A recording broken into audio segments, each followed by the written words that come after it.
السلام علیکم ناظرین، آج کی اس ویڈیو میں ہم آپ کو گنگا چوٹی کے بارے میں بتائیں گے۔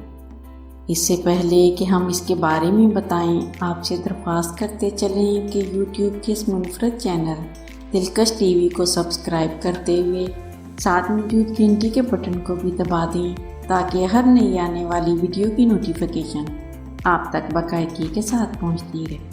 آئیے ناظرین، چلتے ہیں آج کے موضوع کی جانب۔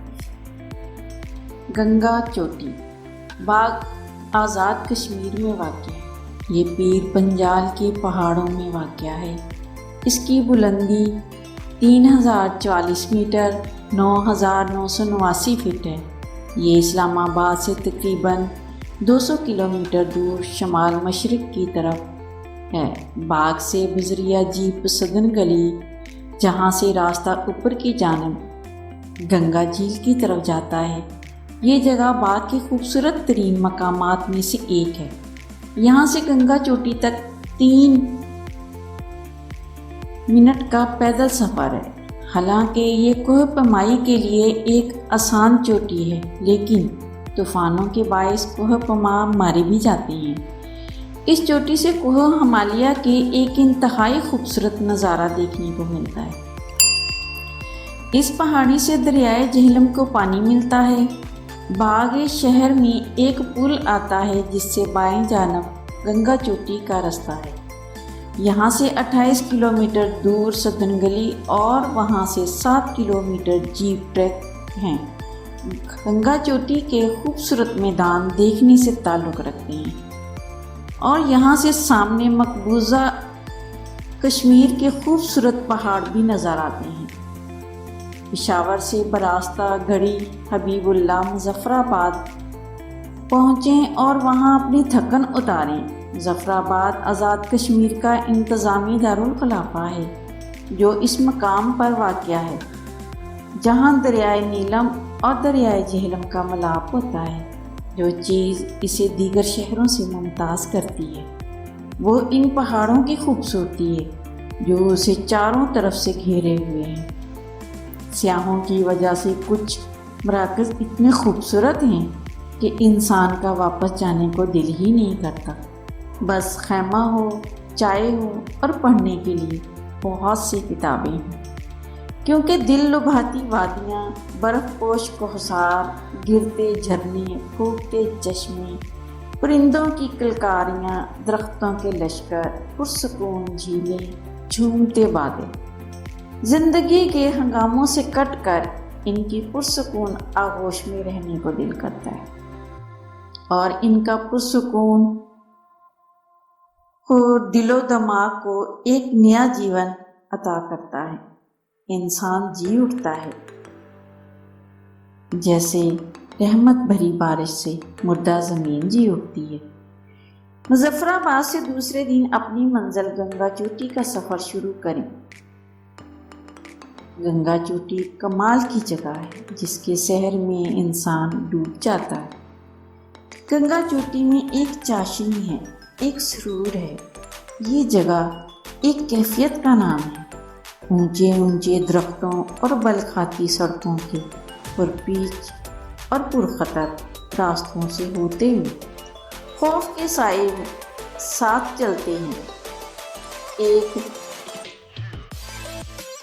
ذرا سی غلطی موت کی طرف لے جاتی ہے، اور بادلوں سے موت کی وادی میں گرنا بہت آسان ہے۔ گنگا چوٹی پہنچ کر انسان اللہ تعالیٰ کی یاد میں ڈوب جاتا ہے۔ گنگا چوٹی کے نام کے متعلق معلومات کچھ یوں ہیں کہ یہ سرزمین ہزاروں برس سے ہندو مت کے زیر اثر رہی، اس لیے ہندوستان کے آزاد ہونے کے بعد بھی بہت سے علاقوں میں ابھی تک ہندوانہ نام ہی چلتے ہیں۔ بعد میں آنے والے مذاہب کے ہندوانہ یا پچھلے مذہب والے نام ہٹا کر نئے نام رکھنے کی کوشش کرتے ہیں، مگر نئے نام مسفٹ ہوتے ہیں، جبکہ بت پرست ہندوؤں کے نام آج بھی آفاقی اور ذوق کے دریا محسوس ہوتے ہیں۔ اس لیے نئے نام کی بجائے گنگا نام ہی بولا جاتا ہے۔ کیونکہ کوئی اور نام سوٹ ہی نہیں کرتا۔ تاریخ دان اس حوالے سے لکھتے ہیں کہ شہنشاہ ساگر روم کے زمانے میں قحط کی صورتحال ہو گئی تو انسان اور جانور نڈال ہو کر مرنے لگے۔ ساگر دوم بہت پریشان ہو گیا کیونکہ وہ رحم دل بادشاہ تھا، ہمارے حکمرانوں کی طرح ہرگز نہ تھا جو خود ہی مصنوعی قحط طاری کر کے اپنا کاروبار چمکاتے ہیں۔ ساگر دوم نے عظیم خدا برہمان سے دعا کی کہ اس کی قوم پر رحم کیا جائے۔ برہمان نے دیوتا شیوا کی ڈیوٹی لگا دی کہ جاؤ اور ساگر دوم کی مدد کرو۔ یہ اسی طرح کی بات ہے جیسے اکثر اوقات خدا حضرت جبرائیل علیہ السلام کو بھیجا کرتا تھا یا بھیجا کرتے ہیں، یا طائف میں پہاڑوں کے فرشتے بھیجے کہ جاؤ میرے محبوب سے پوچھ کر طائف کی بستی کو تہس نہس کر دو، مگر محبوب نے منع کر دیا کہ اس کی ضرورت نہیں، یہ لوگ جلد ہی مجھے پہچان جائیں گے۔ دیوتا شیوا نے ساگر دوم کے سامنے آ کر اپنی ٹانگیں پھیلا دی۔ ہندوؤں کے مقدس کتب کے مطابق شیوا کی ٹانگیں پھیلتی پھیلتی کائنات کی آخری حدود کو چھونے لگی۔ شیوا نے اپنے دائیں پاؤں کے انگوٹھے کے ناخن سے کائنات کی آخری حد گریٹ ووڈز میں بڑا سا چھید کر ڈالا۔ اس چھید کے پار لاہوت لامکاں سے دودھیا رنگ کی انتہائی خوبصورت حور ایک سمندری مکڑے پر سوار کائنات میں داخل ہو گئی۔ وہ خود اپنے ہمراہ ایک بہت بڑا دریا لا رہی تھی۔ وہ دریا اتنا شدت آور تھا کہ اگر اسی شدت سے زمین پر آ جاتا تو قیامت برپا ہو جاتی۔ لہذا شیوا نے دریا کو آسمان میں پھیلا دیا، جسے آکاش گنگا کہتی ہیں۔ یہی ملکی وے ہے اور وہ حور گنگا ہے۔ پھر دیوتا شیوا نے اپنے زور بازو سے اس دریا میں سے ایک چھوٹی نہر نکالی اور سرزمین ہندوستان میں چند دھاریں بہا دی۔ انہی دھاروں میں دریائے برہما پتر اور دریائے سندھ بھی شامل ہے۔ دراصل دھارا گنگا کہلایا جو آکاش گنگا سے مستقل پانی وصول کر رہا ہے، اور شیوا وہی دیوتا ہے کہ ایک بار جس کا آنسو کوہستان نمک کی بلندیوں پر کٹاس مندر کا نیلگوں تالاب بن گیا تھا۔ ہندو مت کے مطابق ان کا بھی ایک ہی خدا ہے جسے برہمان کہتے ہیں، باقی خدا ایک ہی برہمان کی صفات ہیں، اور گنگا محبت بخش اور زندگی کی فورس ہے۔ فورس کو قدیم زبان میں دیوی کہا گیا ہے، البتہ شدید طاقت کے باعث اس کی محبت بعض اوقات طوفان لاتی ہے اور انسان پریشان ہو جاتا ہے۔ شدت عشق سے لبریز محبوب تجھے پریشان بھی کر سکتا ہے۔ گنگا چوٹی کو گنگا کیوں کہا گیا یہ وہاں جا کر پتہ چلتا ہے۔ ویسے بھی ہندو روایت کے مطابق گنگا دیوی کو پہاڑوں کی چوٹیوں سے محبت ہے۔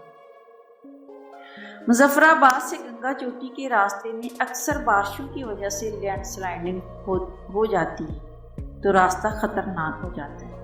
اکثر ڈرائیور جانے سے انکار کر دیتے ہیں۔ پیدل سفر بہت کٹھن اور دشوار ہوتا ہے، مگر اس کے بعد جنت کا نظارہ بھی دیکھنے کو ملتا ہے۔ گنگا چوٹی پیر پنجال کے پہاڑی سلسلے کی مشہور ترین چوٹی ہے۔ سطح سمندر سے 10,000 فٹ بلند اس پہاڑ پر پڑے ہوئے سرسبز میدان واقع ہے۔ خطرناک راستہ طے کر کے اوپر پہنچے تو یکدم سرسبز قالین سامنے نظر آتا ہے۔ آس پاس کے تمام مناظر آنکھوں کو خیرہ کر دیتے ہیں۔ سرسبز قالینوں پر ننگے پاؤں چلنا بہت سکون دیتا ہے۔ ہر طرف ہریالی کے جلوے دکھائی دیتے ہیں، ایسے لگتا ہے جیسے جنت قدموں تلے آ گئی ہے، اور اوپر گائیں اور بکریاں بھاگتی دوڑتی اٹکلیاں کرتی نظر آتی ہیں، نہ چاہتے ہوئے بھی انسان کو واپسی کی راہ اختیار کرنی پڑتی ہے۔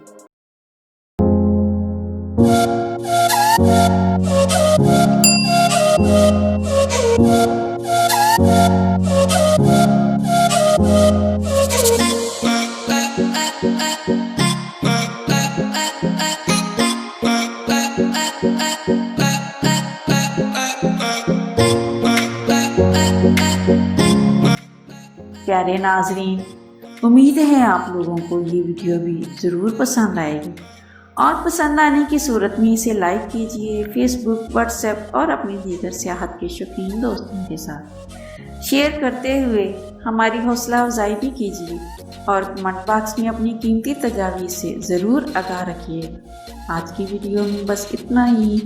اللہ نگہبان۔